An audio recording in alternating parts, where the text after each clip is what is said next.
பேறு பெற்றோர். ஏழையரின் உள்ளத்தோர் பேறு பெற்றோர், ஏனெனில் விண்ணரசு அவர்களுக்கு உரியது. துயருறுவோர் பேறு பெற்றோர், ஏனெனில் அவர்கள் ஆறுதல் பெறுவர். கனிவுடையோர் பேறு பெற்றோர், ஏனெனில் அவர்கள் நாட்டை உரிமை சொத்தாக்கிக் கொள்வர்.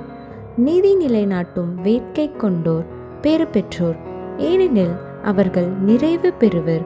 இரக்கமுடையோர் பேறு பெற்றோர், ஏனெனில் அவர்கள் இரக்கம் பெறுவர். தூய்மையான உள்ளத்தோர் பேறு பெற்றோர், ஏனெனில் அவர்கள் கடவுளை காண்பர். அமைதி ஏற்படுத்துவோர் பேறு பெற்றோர், ஏனெனில் அவர்கள் கடவுளின் மக்கள் என அழைக்கப்படுவர். நீதியின் பொருட்டு துன்புறுத்தப்படுவோர் பேறு பெற்றோர், ஏனெனில் விண்ணரசு அவர்களுக்குரியது. என் பொருட்டு மக்கள் உங்களை இகழ்ந்து துன்புறுத்தி உங்களை பற்றி இல்லாதவை பொல்லாதவை எல்லாம் சொல்லும் பொழுது நீங்கள் பேறு பெற்றவர்களே. மகிழ்ந்து பேருவகை கொள்ளுங்கள், ஏனெனில் விண்ணுலகில் உங்களுக்கு கிடைக்கும் கைமாறு மிகுதியாகும்.